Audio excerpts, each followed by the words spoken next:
kepada Ustadz Firanda Anjilza. Waktu dan tempat kami persilahkan. Bismillahirrahmanirrahim. Assalamualaikum warahmatullahi wabarakatuh.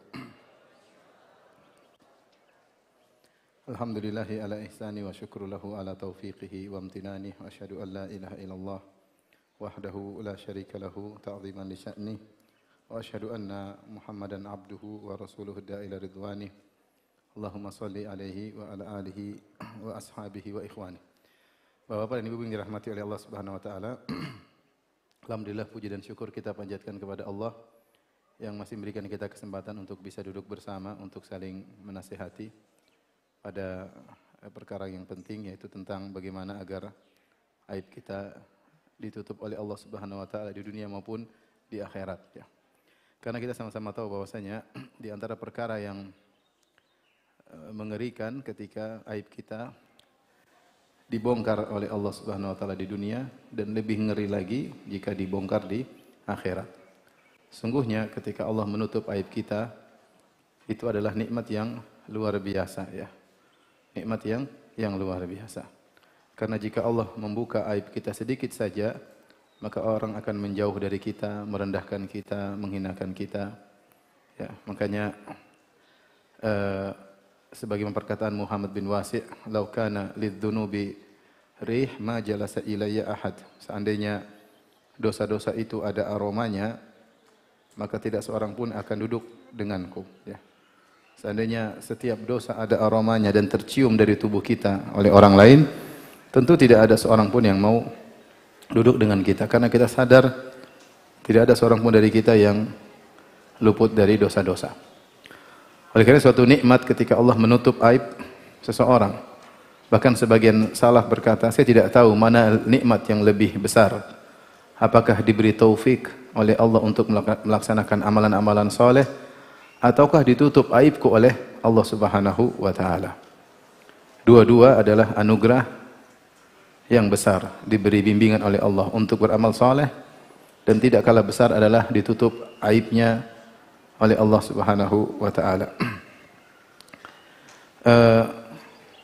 Maka pada kesempatan kali ini kita ingin membahas hal ini agar aib kita ditutup oleh Allah di dunia, terlebih lagi ditutup oleh Allah di akhirat kelak. Jika di dunia seorang tertutup aibnya, sudah terbuka aibnya, sudah memalukan, apalagi di hari pembalasan.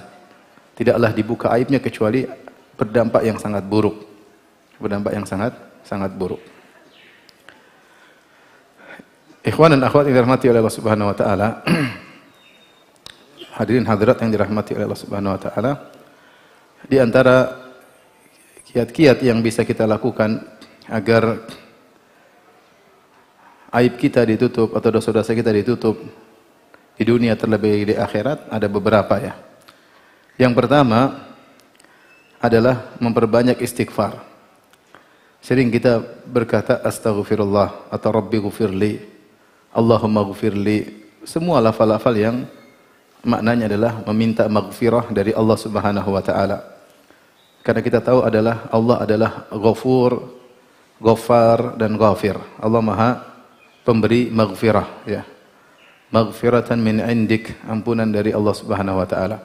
Kenapa? Karena sering saya sampaikan maghfirah dalam bahasa Arab diambil dari kata al-mighfar, dan al-mighfar itu adalah helm yang digunakan oleh prajurit ketika dalam pertempuran. Yang fungsi helm tersebut ada dua. Yang pertama menutup kepala sang prajurit, dan yang kedua adalah menghalangi hantaman pedang musuh. Menghalangi hantaman pedang musuh. Tidak semua penutup kepala disebut dengan mighfar, sebagaimana dijelaskan oleh Ibnul Qayyim rahimahullahu taala.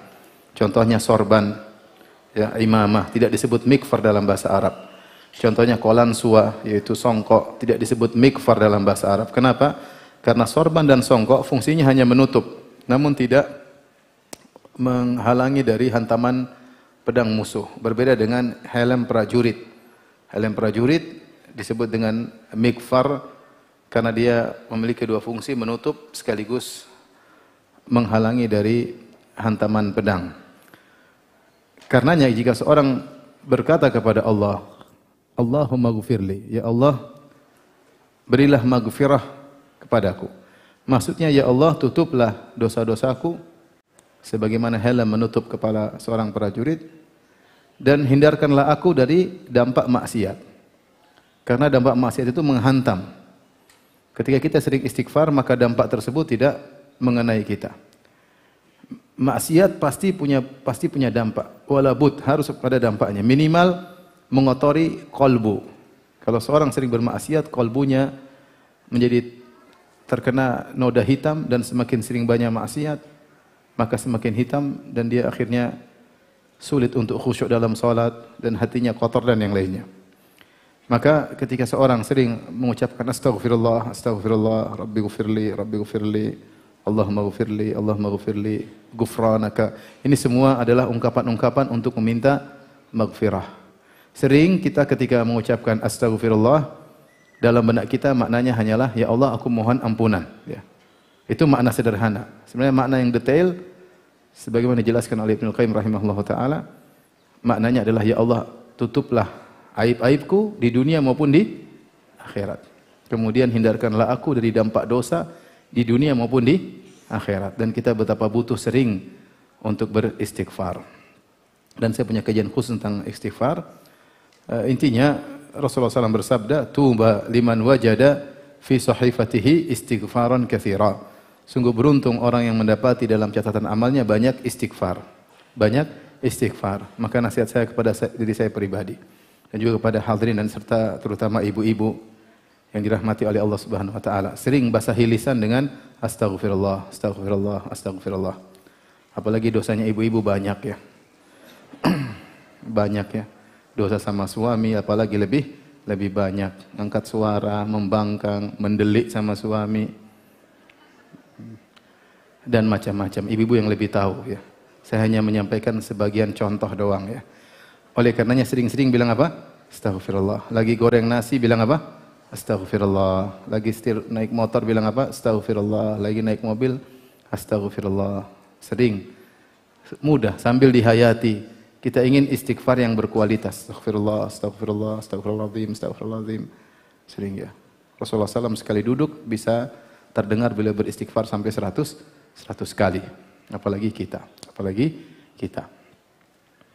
Tapi ini kiat yang pertama, agar aib kita ditutup oleh Allah dengan berbanyak istighfar. Yang kedua, agar aib kita ditutup adalah kita menutup aib kita sendiri. Jangan cerita kepada orang lain. Jangan cerita kepada orang lain. Dalam satu hadis Rasulullah SAW bersabda, kullu ummati mu'afan ilal mujahirin. Sungguhnya seluruh umatku mu'afan. Mu'afan itu dari al-afiyah, mendapatkan keselamatan. Sebagian orang menafsirkan dimaafkan. Ini secara bahasa salah. Mu'afan itu artinya mendapatkan al-afiyah. Meskipun kelazimannya adalah dimaafkan. Tapi kullu ummatin mu'afan, yaitu terselamatkan. Ilal mujahirin, kecuali orang-orang yang menampakkan maksiatnya.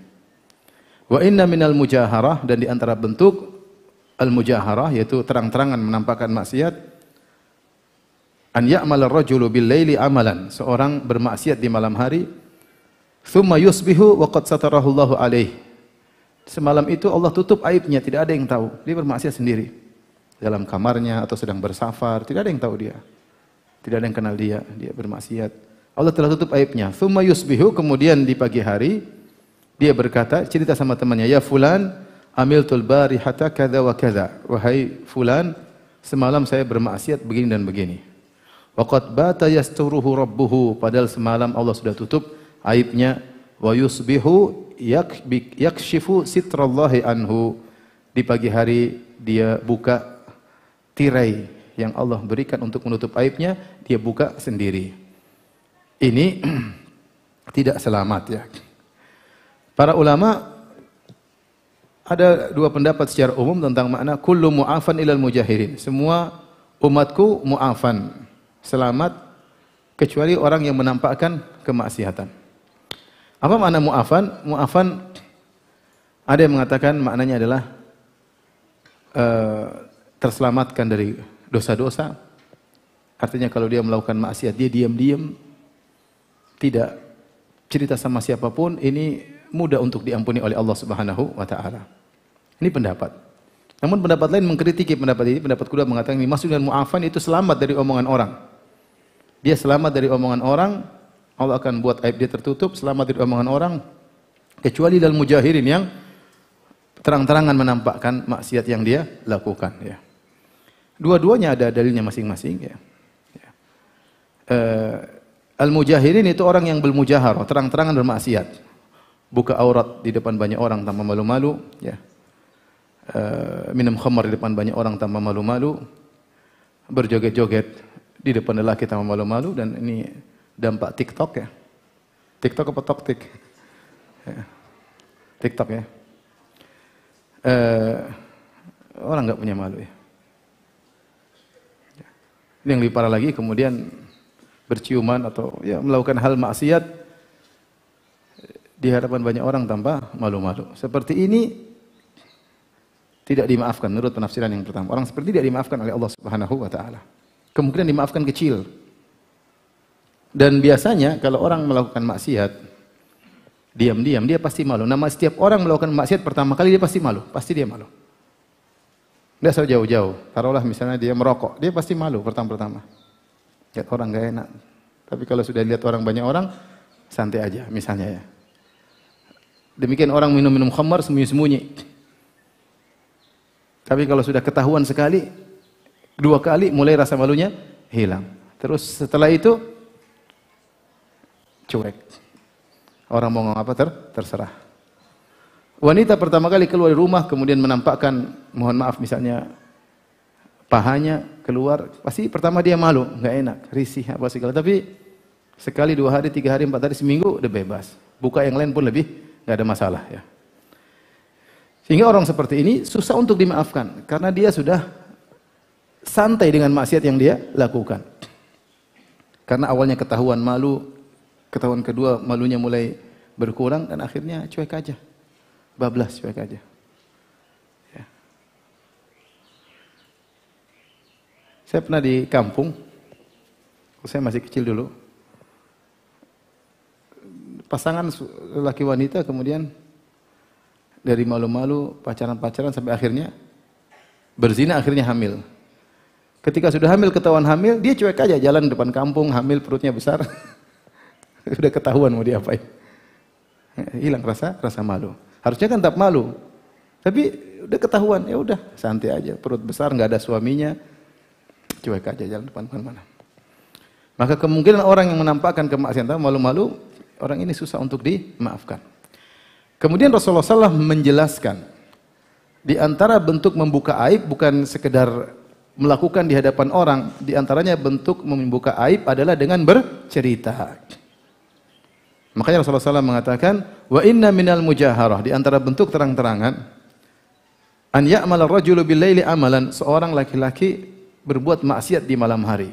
Malam di sini bisa jadi sebaliknya siang, tapi kebanyakan orang bermaksiat itu biasanya di malam hari. Karena itu orang sedang tidur, orang sedang pulas, suasana hening sehingga dia maksiat tidak ada yang mengetahui. An ya'mal ar-rajulu bil-laili amalan, seorang melakukan maksiat di malam hari, tsumma yusbihu wa qad satarahu Allahu alaihi. Kemudian padahal malam hari itu Allah tutup aibnya. Entah dia nonton film enggak benar, entah dia telepon istri orang, entah dia minum khamar, entah dia masuk ke diskotik, entah dia melakukan apa saja ya. Mungkin dia narkoba, entah apa saja dia lakukan dan tidak ada yang tahu. Allah sudah tutup aibnya dan ini sangat mungkin dimaafkan. Orang seperti ini. Dia melakukan maksiat tidak ada yang tahu. Namun ketika esok harinya dia cerita sama temannya, ya fulan, qad amiltul bari hatta kadza wa kadza. Dia bilang, wahai fulan, kawan, saya semalam melakukan ini dan ini. Ya, subhanallah, Allah sudah tutup aibnya, dia buka tirai penutup aibnya tersebut. Seperti ini termasuk mujaharah dan susah diampuni oleh Allah Subhanahu wa taala. Maka seseorang berusaha tidak menceritakan aibnya sama sekali kecuali dalam kondisi-kondisi tertentu ya, seperti ketika dia minta fatwa. Itu pun kalau dia minta fatwa jangan dia sebut dirinya, dia bilang ada seseorang. Saya pernah ditanya oleh seorang, saya di Madinah, ada yang tanya, "Ustaz, Ya, saya mau bertanya Ustaz. Apa pertanyaan? Ustaz, bagaimana hukum seorang kalau dia berzina dengan seorang wanita, kemudian dia bertobat? Saya bilang insya Allah diampuni. Dia bertobat diampuni. Bagaimana kalau dia ulang lagi Ustaz?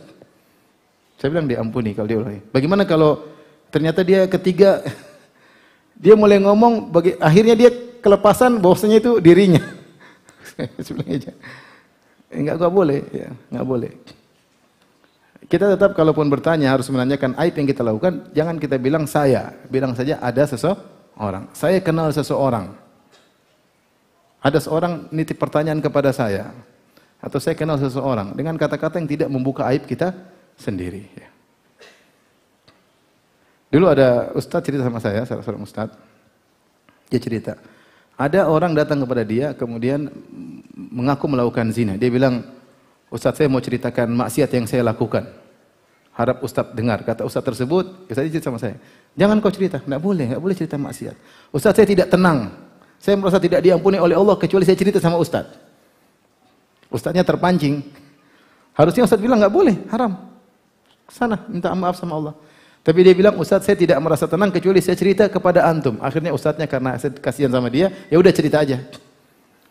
Dia bilang, Ustaz saya berzina. Kata Ustaznya, udah, minta ampun sama Allah. Ustaz saya tidak tentram sampai saya cerita saya berzina sama siapa. Kata Ustaznya, enggak boleh. Ustaz, saya enggak bisa tentram. Ustaz harus tahu saya berzina sama siapa. Allah Maha Pengampun. Enggak, Ustaz saya mau cerita dulu. Ustaznya terpancing lagi. Ya udah, kamu zina sama siapa? Ustaz saya zina sama istri teman kita Ustaz. Kata Ustaz kurang ajar. Allah ampuni tapi saya tidak kata. Enggak boleh kita cerita. Taruhlah seorang suami berzina, tidak boleh cerita sama istrinya. Seorang istri berzina tidak boleh cerita sama suaminya, enggak boleh.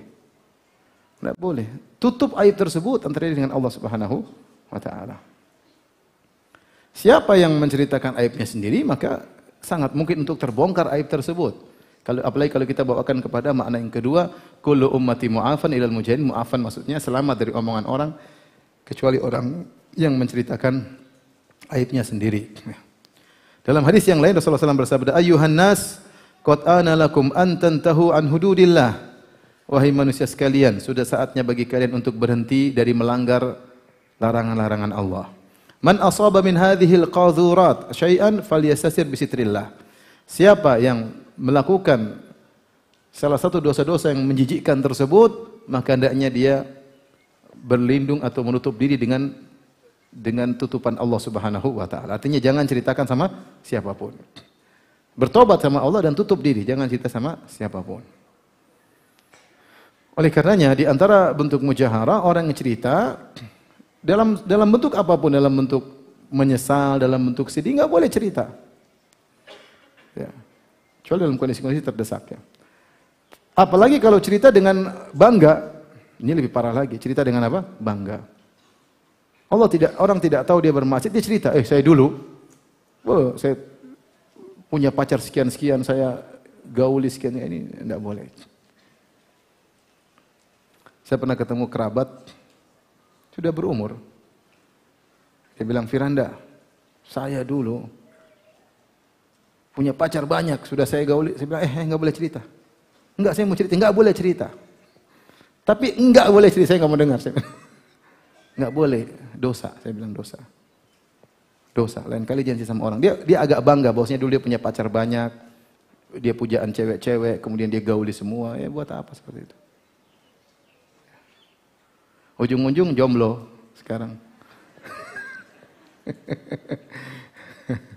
Jomblo platinum ya. Tapi maksud saya enggak boleh. Aib-aib seperti itu harus ditutup. Lain halnya kalau seperti dosa yang tidak merupakan aib, seperti Salman Al-Farisi yang bercerita dulu dia menyembah api, kemudian cerita perjalanan apa? Perjalanan sejarah hidayahnya. Ini tidak jadi masalah. Seperti Ja'far bin Abi Thalib ketika di depan Raja Najasyi, dia mengatakan, wahai ayyuhal malik, wahai sang raja. Kunna fil jahiliyah, kami dulu di zaman jahiliyah. Na'kulul jifah, kami dulu makan bangkai. Wa nusi'ul jiran, kami dulu berbuat buruk sama. Ini semua aib semua. Wa ya'kulu qawiyyun minadh dha'if, yang kuat makan yang lemah. Dia ceritakan tentang maksiat-maksiat ahlul jahiliyah di antara yang dia lakukan. Sampai datanglah seorang namanya Muhammad sallallahu alaihi wasallam yang beri cahaya kepada kami. Intinya ini ada maslahat besar ya, yang buat dia akhirnya apa? Bercerita tapi tidak menimbulkan aib ya ke seorang hukum asalnya menyembunyikan amal solehnya. Di antara bentuk mujaharah yang saya lihat sebagian orang memamerkan tadi maksiat masa lalunya, seperti dia dulu nakal, kemudian dia punya tato di kanan kiri, kemudian dia masih menampakkan tatonya. Misalnya, dia punya tato di sini misalnya. Kemudian dia kalau setiap pakai baju di sini lengan pendek. Terus kamu lihatkan tatomu buat apa maksudnya? Maksudnya kamu masih jagoan, masih preman, masih bajingan atau bagaimana? Harusnya itu kan aib, dia tutup lah. Kecuali memang tidak bisa tertutup, misalnya di sini sulit kan, di sini atau di mana atau di wajah, itu lain cerita. Ini tatonya di sini, dia pakai lengan apa? Pendek. Nampak-nampakan sama orang. Buat apa? Itu maksiat. Tutupin maksiatmu. Jangan kau tampakkan lagi. Apa yang kau banggakan dengan hal tersebut. Hati-hati. Maksiat yang sudah Allah tutup, jangan diungkap apa kamu kembali. Jangan cerita sama siapapun, jangan cerita. Sama suami pun jangan cerita, sama istri pun jangan cerita. Karena kalau kita tidak cerita, kemungkinan besar Allah akan ampuni dosa-dosa kita. Tapi kalau kita cerita, tidak diampuni menurut tafsiran sebagian ulama. Wallahu a'lam bishawab. Taib.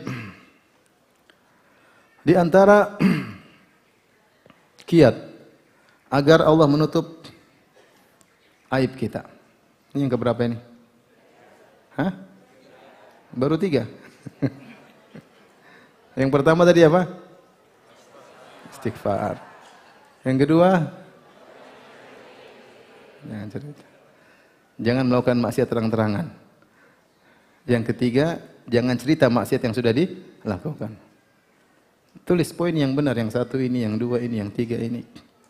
Ibu bukan sekolah pagi kan, bukan sekolah sore. Baik. Yang keberapa sekarang? Yang keempat. Yang keempat, agar aib kita ditutup, redam amarah. Redam amarah. Apa korelasinya? Wallahu alam. Hadisnya ada, tapi saya pikir kenapa orang meredam amarah kemudian aibnya ditutup? Itu urusan Allah Subhanahu wa taala. Dalam hadis yang dihasankan oleh Syekh Albani rahimahullahu taala, kata Rasulullah sallallahu ahabbun nasi ila Allahi anfa'uhum linnas. Orang yang paling dicintai oleh Allah adalah yang paling bermanfaat bagi masyarakat. Wa habbul a'mali ila Allahi azza wa jalla sururun yudkhiluhu ala muslim. Dan amalan yang paling dicintai oleh Allah adalah rasa senang yang dimasukkan ke dalam hati seorang muslim. Au yakshifu anhu kurbatan, atau dia menghilangkan penderitaannya. Au yaqdi anhu dainan, atau dia lunaskan hutang saudaranya tersebut. Au tatruda anhu ju'an, atau dia hilangkan rasa lapar temannya tersebut. Wala an amshiya ma akhin li fi hajatin ahabbu ilayya min an a'takifa fi hadzal masjid. Saya berjalan menemani saudaraku untuk memenuhi keperluannya, lebih aku sukai daripada i'tikaf di Masjid Nabawi. Syahran, selama sebulan. Wa man kaffa ghadabahu satarallahu auratahu. Ini. Siapa yang meredam, menahan amarahnya, Allah akan tutup auratnya. Jadi Nabi yang bilang, siapa yang suka meredam amarah, aibnya akan ditutup oleh Allah Subhanahu wa taala. Korelasinya bagaimana? Allah alam bisawab. Kemudian kita lanjutkan, wa man kadhama ghaidhahu walau syaa'a am yumdiyahu amdahu mala Allahu qalbahu raja'an yaumal qiyamah. Siapa yang meredam amarahnya, amarahnya sudah memuncak, tinggal sebentar lagi luber, kemudian dia tahan amarahnya tersebut. Kalau dia mampu, dia akan lampiaskan, bisa dia lampiaskan, tapi dia tahan, mala Allahu qalbahu raja'an yaumal qiyamah. Maka pada hari kiamat Allah akan penuhi hatinya dengan penuh harapan. Artinya banyak yang diharapkan pada hari kiamat. Di saat banyak orang ketakutan pada hari kiamat, Allah buat dia hati penuh dengan harapan yang baik dari Allah Subhanahu wa taala. Ini luar biasa pahala meredam apa? Amarah. Ini ingat Bapak, Ibu-ibu. Bapak kalau lagi marah sama istri, ingat hadis ini. Ya. Gitu cukup ya. Udah cukup, jangan lanjutkan lagi. Kenapa Mas? Enggak. Ibu juga gitu, kalau udah marah, sabar, tahan. Orang-orang nanti ketakutan pada hari kiamat, ibu-ibu berharap sama Allah Subhanahu wa taala. Kemudian waman masya ma'a akhihi fi hajatin hatta tatahayya lahu athbatallahu qadamahu yauma tazulul aqdam. Barang siapa yang menemani saudaranya sampai urusan saudaranya itu selesai, artinya siap untuk selesai, maka Allah akan kokohkan kedua kakinya di atas sirat. Di mana orang-orang banyak tergelincir, Allah akan kokohkan kakinya di atas sirat. Wa inna su'al khuluqi yufsidul amala kama yufsidul khallul asal. Sungguhnya akhlak yang buruk akan merusak amal yang baik sebagaimana cuka merusak madu, ya. Dalam hadis ini Rasulullah SAW bersabda, "Man kaffa ghadabahu satarallahu auratahu." Siapa yang menahan kemarahannya, maka Allah akan tutup auratnya. Berarti ini di antara sarana agar Allah menutup aib kita, menutup aurat kita, dan aurat kita banyak, aib kita banyak.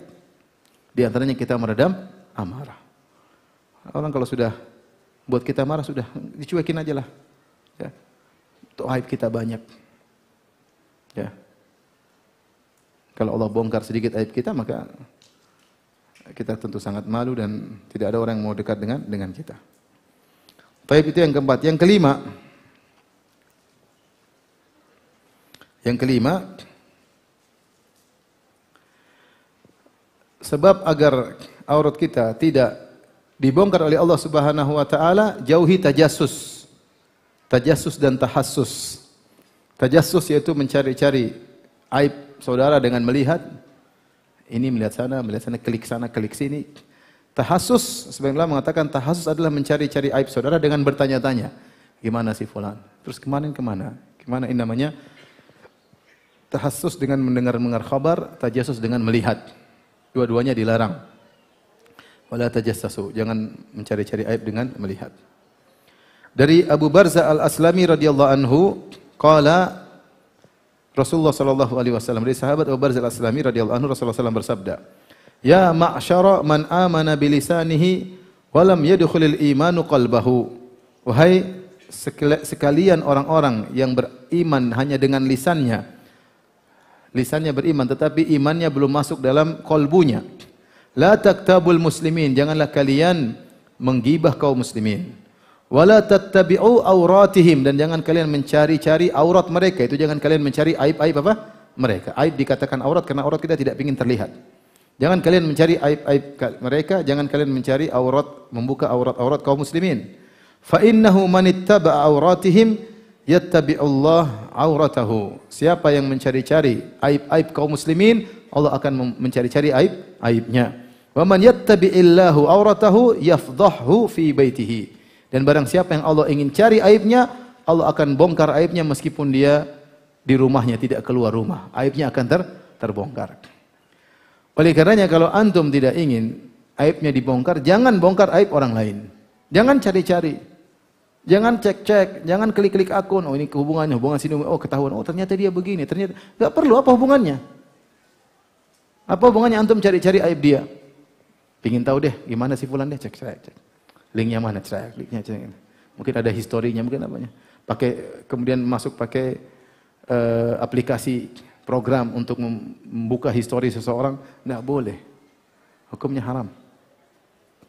Hukumnya haram. Kecuali urusan keamanan negara, itu lain cerita ya. Ini kalau teman-teman sendiri ngapain? Kaum muslimin secara umum ngapain? Bongkar-bongkar aib orang ya. Kalau kamu begitu, saat nanti aibmu akan dibongkar. Allah punya cara sendiri membongkar aibmu. Cepat atau lambat ya. Jangan juga ketemu temannya, gimana si fulan? Oh si fulan nih, kemarin saya dengar dia ke sana loh. Ngapain dia di sana? Oh iya dia kemarin gitu. Wah kan ya, ini namanya cari aib. Enggak usah cari-cari aib orang lain.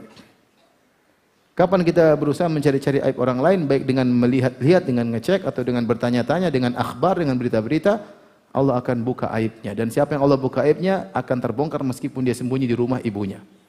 Ya. Jadi tidak boleh tajassus, tidak boleh tahassus. Ini yang keberapa? Yang kelima. Jadi berhentilah kita kalau sudah main di dunia medsos, kemudian punya teman-teman di akun Facebook, kemudian cari-cari tahu ya. Cari-cari tahu aibnya, jangan ya, tidak usah. Terkadang tidak berniat mencari aib, tapi namanya klik, orang pasti punya aib.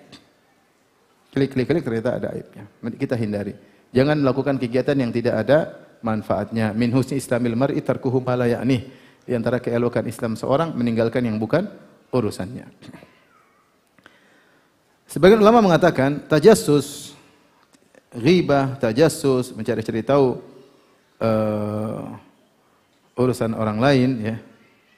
Maka ini adalah sifat orang munafik sebagaimana disebut dalam Aunul Ma'bud. Fihi tanbihun ala anna ghibatal muslim min syi'aril munafiq lal mu'min. Menggibah orang lain ya. Kemudian mencari-cari kesalahan orang lain ini sifat-sifat orang munafik.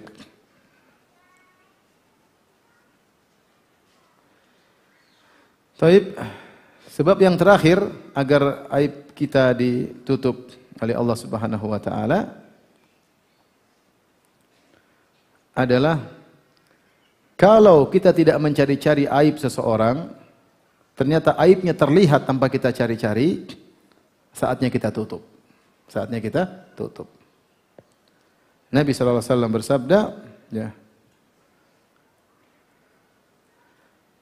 Man nafasa an mu'min kurbatan min kurabid dunya nafasallahu anhu kurbatan min kurabil akhirah. Siapa yang meringankan penderitaan seorang mukmin di dunia, Allah akan ringankan penderitaannya di akhirat. Wa man satara ala muslimin satarahullahu fid dunya wal akhirah. Siapa yang menutup aib seorang muslim, maka Allah akan tutup aibnya di dunia maupun di akhirat. Wallahu fi aunil abdi makanal abdu fi auni akhihi. Allah senantiasa menolong seorang hamba jika seorang hamba menolong saudaranya. Di sini kalau kita tutup aib seseorang di dunia, Allah akan tutup aib kita di dunia dan di akhirat. Dan ini al-jaza' min jinsil amal, balasan sesuai dengan perbuatan. Dan subhanallah, Allah bukan cuma menutup aib kita di dunia. Bahkan Allah menutup aib kita di dunia dan terlebih lagi di mana? Di akhirat. Kita tidak mencari-cari aib saudara kita. Namun saudara kita aibnya terbongkar di hadapan mata kita. Entah kita melihat, entah tiba-tiba ada yang cerita, ya. Ada yang menggibah saudara kita depan kita tanpa kita sadari, akhirnya kita tahu aibnya, ya. Tanpa sengaja kita melihat dia di suatu tempat yang meragukan, ya.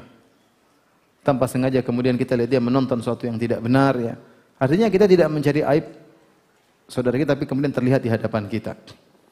Maka saatnya kita tutup, jangan cerita sama orang lain. Kalau kita mau nasihati silakan, itu yang terbaik. Kita nasihati yang terbaik. Bukan berarti kalau kita tutup tidak kita nasihati. Kalau memungkinkan kita untuk menasihati, nasihati. Tapi jangan ceritakan sama orang lain. Sebagian orang bangga kalau tahu aib orang. Ada orang-orang yang seperti itu sifatnya. Ya. Ember. Ada cerita, oh saya tahu, oh itu begini, ibu tahu, ibu ini, ibu itu saya tahu. Oh ya saya tahu ibu itu. Ibu ini itu. Yang tinggal di Depok kan? Ya kan? Di Depok. Ya, iya saya tahu. Kalau ngaji di belakang suka ngomong sendiri kan? Nah itu saya tahu. Kalau lagi ngaji dia tidur, itu saya tahu. Jadi bangga ketahui aib-aib orang lain. Ini masalah seperti ini. Masalah ya. Kita kalau tahu aib orang lain kita tidak usah cerita. Makanya kalau ada orang ingin cerita aib sama orang lain pada kita nggak usah dengar. Saya pernah datang, ada seorang wanita datang ke rumah, saya lagi sama istri. Datang dari jauh-jauh, dari luar negeri datang. Kemudian dia bilang, Ustaz tahu kisah si fulan enggak? Saya bilang enggak. Istri saya juga, Mbak tahu enggak? Enggak. Ustaz dengar, saya mau cerita. Enggak, saya enggak mau cerita. Saya enggak mau dengar. Ustaz sebentar aja, sebentar. Enggak, saya enggak mau dengar. Enggak, ini Ustaz cuma ini versi saya Ustaz. Enggak, saya enggak mau dengar. Dia agak jengkel enggak? Saya juga enggak mau dengar. Ngapain saya dengar-dengar? Nambah ngabisi hard disk saya. Hard disk sudah mau penuh, mau dihabisi dengan berita yang enggak ada manfaatnya ya. Saya bilang saya enggak mau dengar. Istri bilang saya enggak mau dengar, Mbak. Enggak mau dengar. Udah, Mbak. Urusan sendiri saya enggak mau dengar. Ya, jangan. Saya dengar juga saya mau bikin apa? Saya enggak bisa bikin apa-apa. Tapi kalau kita berusaha untuk diri tidak mengetahui aib orang lain. Kalau ketahuan aib orang lain kepada kita, maka kita jangan cerita sama siapapun. Terlebih lagi kalau orang tersebut datang sama kita kemudian dia bilang rahasiakan atau lagi curhat. Itu lebih amanah lagi, lebih tertekan lagi. Kata Nabi sallallahu alaihi wasallam, "Ar-rajulu idza haddatsa rajulan faltafata anhu fahiya amanah. Jika ada seorang datang kemudian ngobrol sama seorang, kemudian dia berpaling, maka pembicaraan itu adalah pembicaraan apa? Amanah. Nggak boleh cerita sama orang, kemarin si fulan datang sama saya, dia bilang, ini nggak boleh. Kalau dia mau cerita, dia minta izin. Adapun dia bongkar aibnya sama orang, nggak boleh. Ini namanya tidak amanah. Nah, kapan kita kadang tahu aib teman-teman kita, benar. Artinya saya tahu banyak aib orang, karena saya ustadz, kadang masalah banyak. Kadang saya nggak mau dengar pun harus apa? Mendengar. Kadang ibu-ibu telepon nangis, ngeluhkan suaminya, aib semua suaminya saya dengar. Kadang suaminya cerita aib istrinya, saya pun dengar. Saya mau bagaimana ya? Kalau saya nggak dengar, saya nggak tahu masalahnya apa. Dia bilang, Ustadz ini ada permasalahan. Permasalahannya apa? Pokoknya ada masalah. Itu kan repot. Permasalahannya apa? Aduh Ustadz, saya nggak mau cerita aib suami saya. Ya sudah, saya nggak bisa berfatwa. Apa mau saya jawab? Akhirnya dia mulai cerita. Kadang saya panggil 2 orang, dua-duanya ke rumah. Mulai suaminya cerita, istri saya gini, nah Mas buka aib saya depan Ustadz. Repot. Intinya kita kadang nggak mau tahu aib orang, tapi akhirnya kita pun tahu. Dan kita sadar, benar kita tahu aib banyak orang, tapi aib kita sendiri sangat banyak. Kalau kita ingin aib kita ditutup oleh Allah, jangan cerita aib orang lain. Ya, biasakan diri kalau tahu aib orang, alhamdulillah saya bisa menutupnya. Meskipun kita bermusuhan dengan dia, perhatikan. Meskipun kita lagi jengkel-jengkelan sama dia, jangan tutup apa? Aibnya. Nah, sebagian ibu-ibu dulu pernah sahabat karib, si A dan si B, fulanah A dan fulanah B, sahabat karib. Dekat sekali, kedekatannya luar biasa. Tiba-tiba berantem. Ibu-ibu suka begitu. Tiba-tiba apa? Berantem. Udah berantem bukan diam-diaman saja, bongkar-bongkaran aib. Nah, ini parah ibu-ibu ya. Mudah-mudahan bukan di Depok ya. Parah. Jadi kalau kita bermasalah sama dia, pisah baik-baik. Bukan sudah kita pisah, kemudian kita bongkar-bongkaran aib. Nah, ini janganlah. Ya. Masing-masing kita punya aib. Ingat kebaikan-kebaikan masa lalu. Kemudian di antara menutup aib saudara adalah ini tugas bagi orang-orang yang memandikan mayat, jangan membuka aib mayat yang dia mandiin.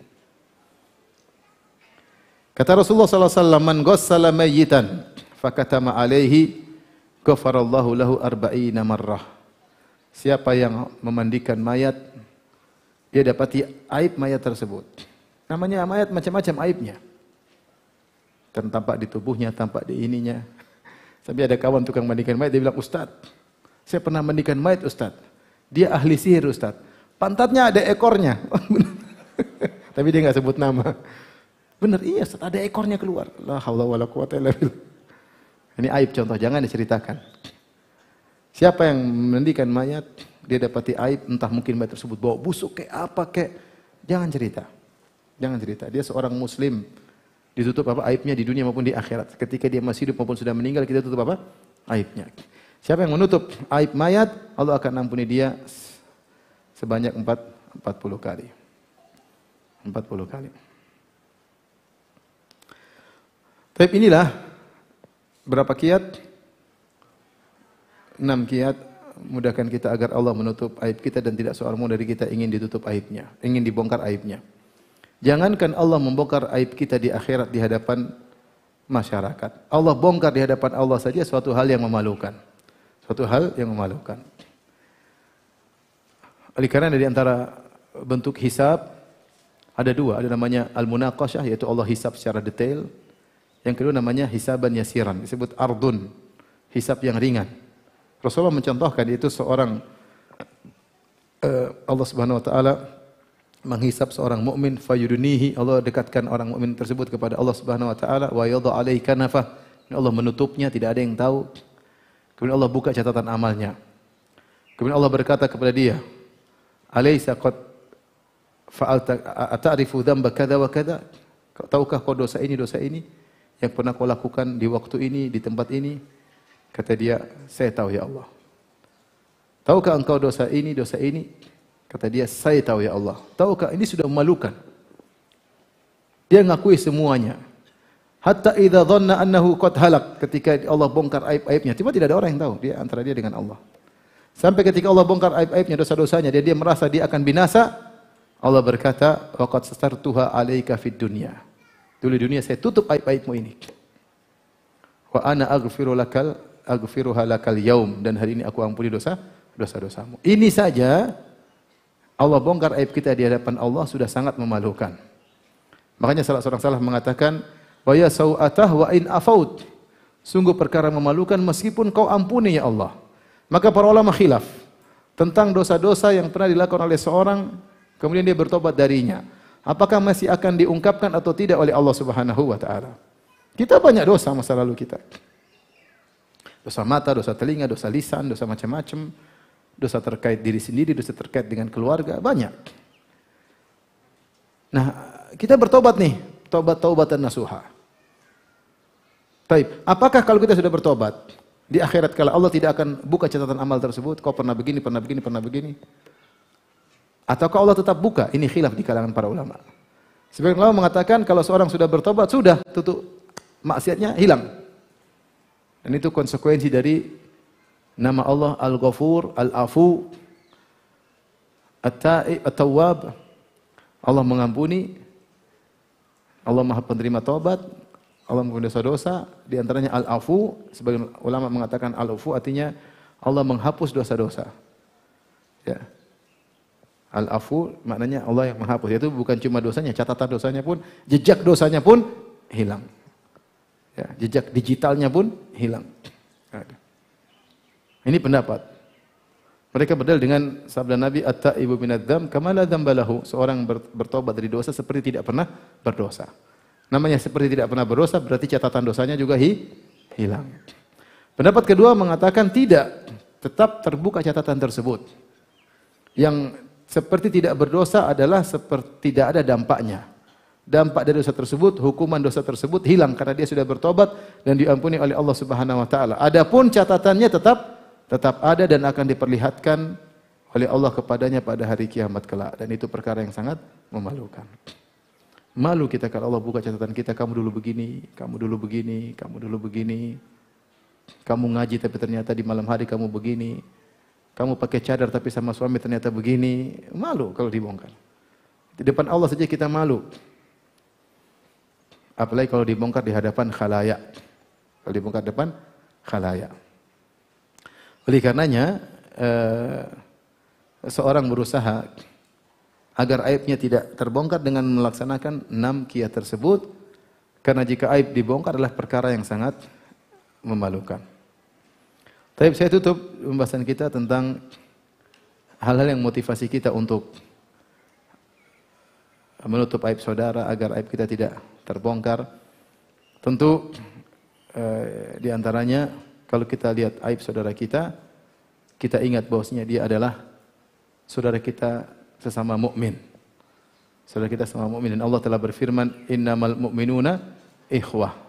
Sesungguhnya mukmin adalah bersaudara. Ya. Namanya saudara ya harusnya kita bela, bukan kita rendahkan dirinya, bukan kita bongkar apa? Aibnya, ya. Bahkan terkadang aib saudara tersebut tidak dia sadari, kita yang tahu. Kata Nabi sallallahu alaihi wasallam, al-mu'min mir'atun li akhihi. Seorang mukmin adalah cermin bagi saudaranya. Artinya, kalau kita di depan cermin akan kelihatan. Kalau kita nggak depan cermin, kita nggak tahu ada apa di wajah kita. Tapi kalau depan cermin, kita lihat jerawat kita, apa kek, ada tompel kek, ada panu kek, kelihatan. Artinya, aib yang ada pada saudara, terkadang saudara kita sendiri tidak tahu. Kita yang tahu. Nah, kalau kita tahu, kita sembunyikan. Karena dia adalah saudara kita. Rasulullah SAW mengatakan, mathalul mu'minina fi tawaddihim wa ta'atufihim wa tarahumihim kamathal jasadil wahid.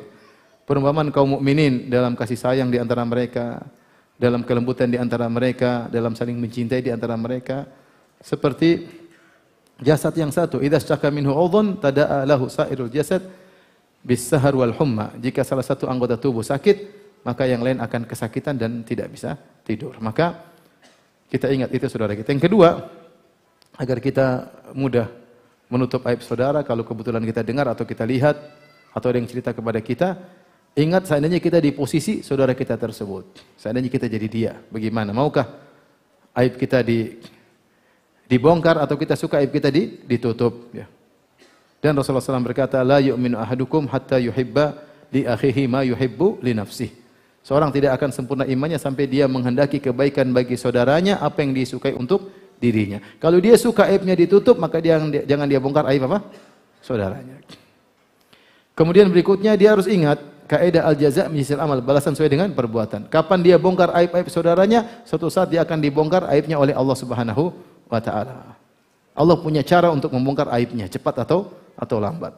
Maka dia jangan cerita aib saudaranya. Kemudian yang berikutnya, hendaknya seorang sibuk dengan aib dirinya sendiri. Aib kita sangat banyak. Kapan kita mulai sibuk dengan aib orang lain, akan buat kita lupa dengan aib kita. Kita kalau mau cek aib kita dari ibadah kita kepada Allah saja banyak aibnya. Masih malas-malas. Kita kaitkan aib kita dengan hubungan interaksi kita dengan istri, dengan suami, dengan orang tua, dengan anak-anak, dengan saudara kandung. Masih banyak kekurangan.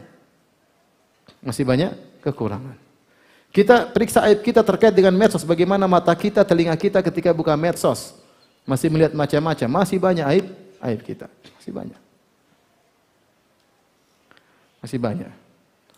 Nah kalau kita aib kita masih banyak, jangan sibuk cari aib apa orang lain. Sibuk perbaiki diri. Maka dikatakan, Hasan al-Basri berkata, ya bna Adam, lan tanala haqiqatal iman hatta la ta'iban nasa bi aibin huwa fika. Wahai anak Adam, kau tidak akan mencapai kesempurnaan iman, hakikat iman sampai engkau tidak mencela orang-orang dengan suatu aib yang kau juga ada pada dirimu aib tersebut. Wa tabda'u bidzalikal aib min nafsik. Kau mulai cela dirimu dulu sebelum kau cela orang lain. Fatuslihu, perbaiki aibmu. Fama tuslihu aiban illa tara aiban akhar. Kalau kau sudah perbaiki aibmu satu, kau akan lihat aibmu yang lain. Aibmu tidak akan pernah berhenti. Fayakunu syughluka fi khassati nafsik. Kalau kau sudah sibuk mencari aib satu, perbaiki aib berikutnya, kau akan sibuk dengan dirimu sendiri, tidak pernah ngurusin aib orang lain. Wa qila li Rabi' bin Khusaim, dikatakan kepada seorang salaf, Rabi' bin Khusaim, ma naraka ta'ibu ahadan, aku tidak pernah melihatmu mencela orang lain. Wala tadhammuhu, dan kau tidak pernah mencelanya, sama mencela, merendahkan. Faqala, kata Rabi' bin Khusaim, ma ana ala nafsi biradin, aku tidak ridho dengan diriku sendiri. Aku tidak ridho. Saya ini siapa mau saya ridho? Emang saya nabi? Emang saya Abu Bakar? Emang saya Umar? Saya ini masih banyak kekurangan. Saya tidak ridho dengan diriku sendiri. Fa atafarraqu min aibiha ila ghairiha. Lalu lantas aku tidak memperbaiki diriku, kemudian aku mencari aib orang lain. Aku perbaiki diriku dulu, baru kalau mau ngurus orang lain. Sementara diriku saja belum aku ridhoi, masih belum beres. Nah kalau kita tahu aib kita banyak, kita akan tidak tersibukkan mencari aib orang lain. Namun sebagian manusia sibuk mencari aib orang lain. Ya. Seperti yang dikatakan oleh penyair, syarrun nasi, syarrul wara bi uyubin nasi mushtaghilu. Mislu dzubabi yura'i mautinal ilali.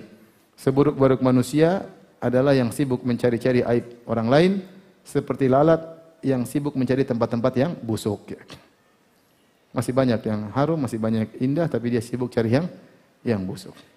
Tapi demikian saja, ikhwan dan akhwat yang dirahmati Allah Subhanahu wa taala, kajian kita, semoga Allah menutup aib-aib kita di dunia maupun di akhirat. Semoga Allah mempertemukan kita dan keluarga, anak istri, orang tua semuanya di surga Firdaus kelak. Amin ya rabbal alamin. Wallahu taala alam bisawab. Kalau ada yang bertanya saya persilahkan, kalau tidak ada alhamdulillah. Waktunya tidur siang. Ada yang ingin bertanya?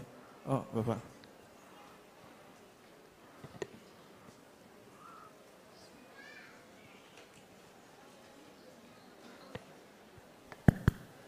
Assalamualaikum warahmatullahi wabarakatuh. Waalaikumsalam warahmatullahi wabarakatuh. Ustaz, bagaimana dengan seseorang yang masa lalunya mempunyai masa kelam seperti hobi dan pekerjaannya bermusik dan bernyanyi?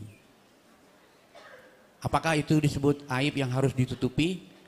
Yang kedua, bagaimana cara yang baik memotivasi kebaikan kepada orang lain dengan masa lalu yang kelam?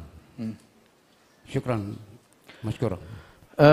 Musik beda dengan zina, beda dengan mencuri, beda ya. musik di pandangan banyak orang bukanlah suatu bentuk kriminal ya. Ini orang terjebak ya. Beda dengan zina, beda dengan mencuri. Tapi hukum asalnya seorang tidak usah cerita kecuali ada maslahat yang apa? Yang besar ya. Kecuali kalau dia memang sudah terkenal, dia dulu pemusik, maka dia tampil untuk menunjukkan saya bertobat, oke, itu bagus. Orang sudah tahu dia dulu apa? Pemusik. Artinya tidak usah dia cerita, orang pun sudah apa? Sudah tahu. Maka kalau dia sampaikan saya bertobat dari musik karena musik itu begini, maka insya Allah tidak jadi masalah. Ya. Insya Allah tidak jadi masalah. Tapi kalau orang tahu tidak tahu dia pemusik dan tidak ada maslahat yang jelas, maka tidak perlu. Allah alam bisawab. Oleh karenanya tadi saya katakan sebagian sahabat menceritakan masa lalu mereka. Ya. Tapi ada kemaslahatan yang apa?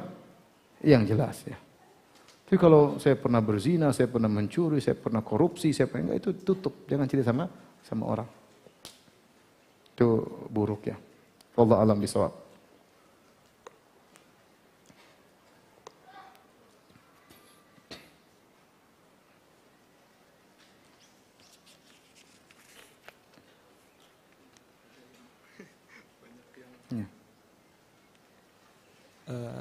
Banyak yang dari catatan ya namanya.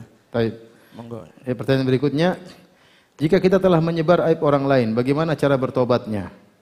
Karena sulit menghapus efek digital. Note. Not Ustadz sering-sering isi kajian di Depok. Syukran.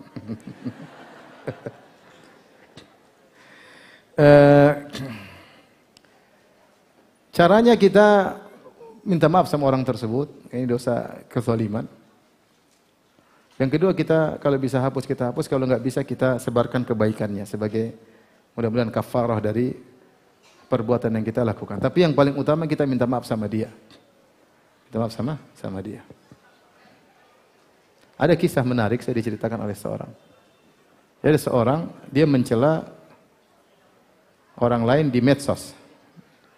Zaman-zaman dulu nih, tahun-tahun mungkin tahun 2002, 2003, lama. Akhirnya yang dicela marah. Tapi dia menganggap harus dicela. Akhirnya ditantang mubahalah. Tantang mubahalah. Yang mencela menerima tantangan tersebut. Qadarullah yang mencela akhirnya meninggal kena kanker darah kalau nggak salah. Artinya tidak semua orang dicela dia ridho, tidak semua orang cela memaafkan. Ini perkara mengerikan ya. Kita mencela orang tanpa hak. Kalaupun dia salah, kita nggak boleh tebar aibnya. Kecuali kesalahannya terkait dengan kaum muslimin yang harus dijelaskan. Kita pun jelaskan dengan cara yang bijak ya. Bukan mencari aib-aibnya yang lain ya. Tapi kalau aib tidak terkait dengan kemaslahatan kaum muslimin, maka tidak boleh kita celah. Ya, kalau kita sudah terlanjur celah, kita minta maaf. Berusaha cari orang tersebut.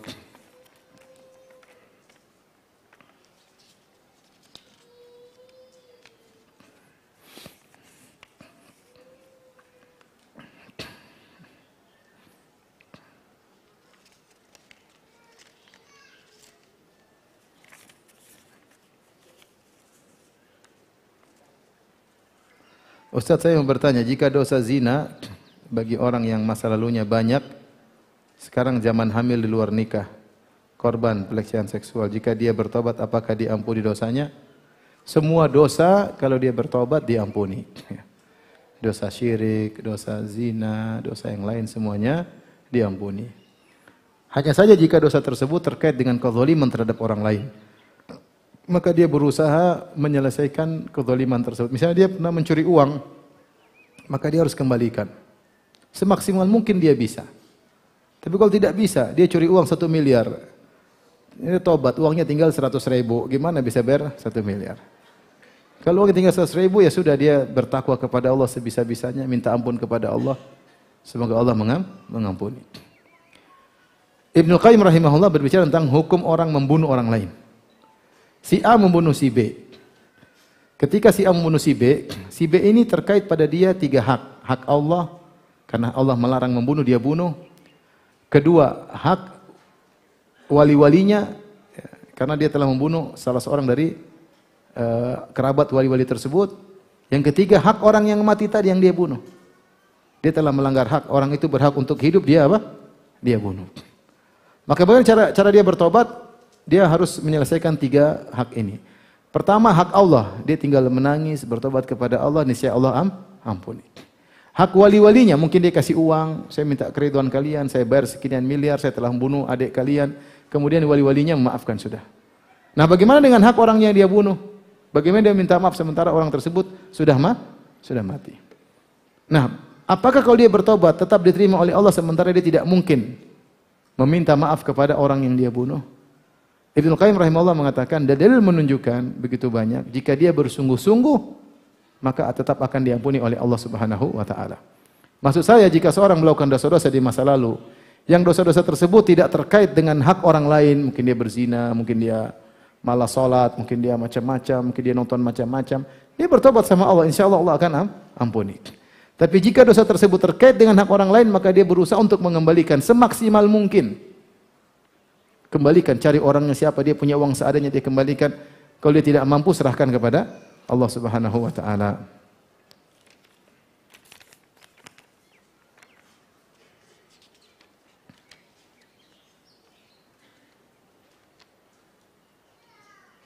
Bagaimana dengan orang yang susah memaafkan dan merendahkan orang lain yang tidak belajar?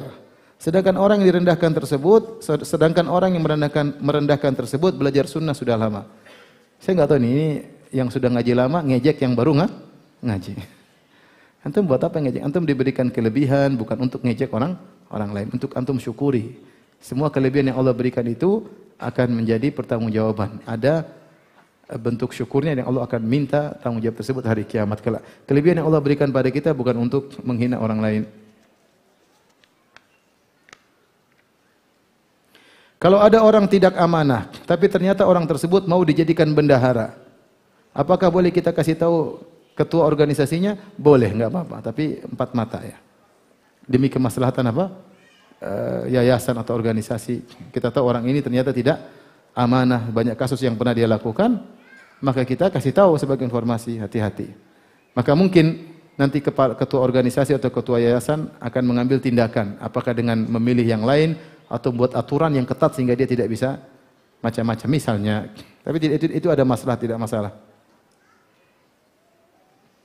Ustadz, sekarang ini kan di mana-mana dipasang CCTV, termasuk di masjid dan lingkungan RT. Kebetulan suami lulusan IT, so jadi penanggung jawab soal IT di masjid dan lingkungan. Nah, kalau ada sandal dan payung yang hilang, suka pada nanya ke suami untuk melihat siapa yang ngambil. Boleh nggak sih nyari barang hilang di masjid demikian? Kan jadi tahu siapa yang ambil aib yang bersangkutan. Mungkin boleh, tapi ada aturannya, tidak disebar kepada semua orang, sehingga dipanggil secara pribadi ya. Ya, dikasih tahu ini masjid ada CCTV ya. Tapi kalau sudah ketahuan, jangan kemudian pengumuman si fulan telah mencuri sendal, padahal sendalnya sudah ditulis sendal masjid, tetap. Tapi demikian saja kajian kita, insyaallah kita lanjutkan pada kesempatan lain. Subhanakallah bihamdik, asyhadu an la ilaha illa anta, astaghfiruka wa atubu ilaik. Assalamualaikum warahmatullahi wabarakatuh. Alhamdulillahirrahmanirrahim, telah sama-sama kita dengarkan kajian pada siang Senin hari ini tentang bagaimana cara, tips-tips, tutorial, kiat-kiat agar Allah menjaga aib kita. Semoga kita diistiqomahkan selalu dalam memperbaiki diri dan menuntut ilmu. Amin ya rabbal alamin. Ulang lebihnya mohon maaf. Billahi taufiq wal hidayah. Wassalamualaikum warahmatullahi wabarakatuh.